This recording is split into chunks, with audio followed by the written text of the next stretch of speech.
जाय मुनि नहीं हिमवंत पठाए, कर बिनती गिर जहि गृह लाए।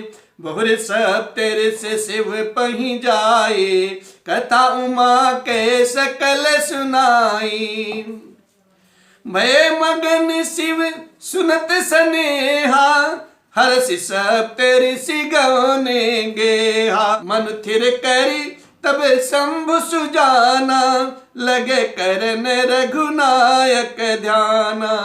लगे करन रघुनायक ध्याना, लगे करन रघुनायक ध्याना।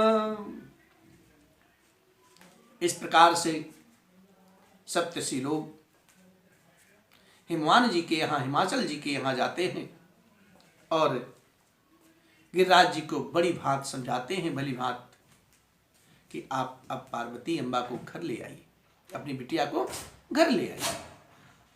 और इस प्रकार से सप्तऋषि लोग वहां से आगे बढ़ते हैं, बाबा शिव के समक्ष आते हैं और शिव जी के सामने मां पार्वती जी की जो अनंत कथाएं हैं, जो प्रेममयी कथाएं हैं, वो गाथा सुनाते हैं भगवान शिव को। भगवान शिव के हृदय में बहुत संतोष होता है और बहुत स्नेह उत्पन्न होता है। तब बाबा शिव अपने मन को स्थिर करके अपने आराध्य भगवान राम का ध्यान करने लगते हैं। और उसी समय की बात है, तारक असुर भयों तेहि काला, भुज प्रताप बल तेज विशाला।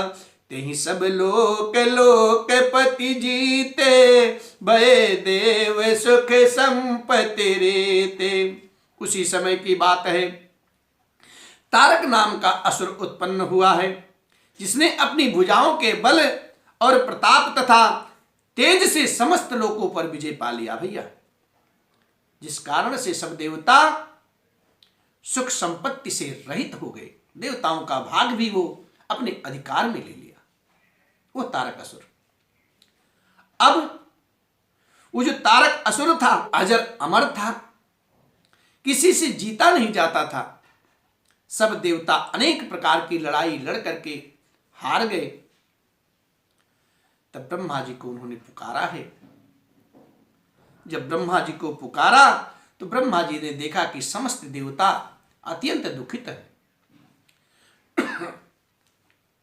तब ब्रह्मा जी ने सबको समझाया बुझाया है और कहा है, सब सन कहा बुझाई विधि, तनुज निधन तब होई। शंभु शुक्र संभूत सुत, यही जीत नरन सोई। ब्रह्मा जी ने समझाया देवताओं को कि राक्षस का अंत तभी हो सकता है जब बाबा शिव के शुक्र से उत्पन्न पुत्र जब उसका वध करेगा, तभी इसका अंत होगा। अब सारे देवता असमंजस में पड़ गए।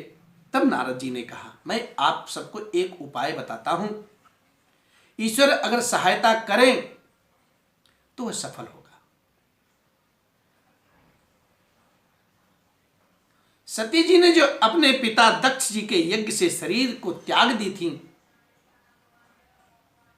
अब वही जाकर के हिमाचल राज जी के यहां पार्वती रूप में जन्म लिए और वहां उन्होंने शिव जी के लिए अखंड तपस्या की है और शिव जी सब कुछ त्याग करके समाधि लगाए बैठे हैं। यद्यपि यह बड़ा असमंजस है, तो भी हमारी एक बात आप सब सुनो। देवगण बोले, क्या? बोले, आप एक उद्यम कीजिए, एक उपाय कीजिए कि कामदेव जी को शिव जी के पास भेजिए और शिव जी के अंतर में क्षोभ उत्पन्न कर दे। और जब बाबा शिव की समाधि भंग होगी, तब हम सब जाकर के भगवान के श्री चरण कमलों में शरण आएंगे और अपना मनोरथ उनको सुनाएंगे, जिससे कि बाबा शिव का विवाह पार्वती जी के संग हो जाए।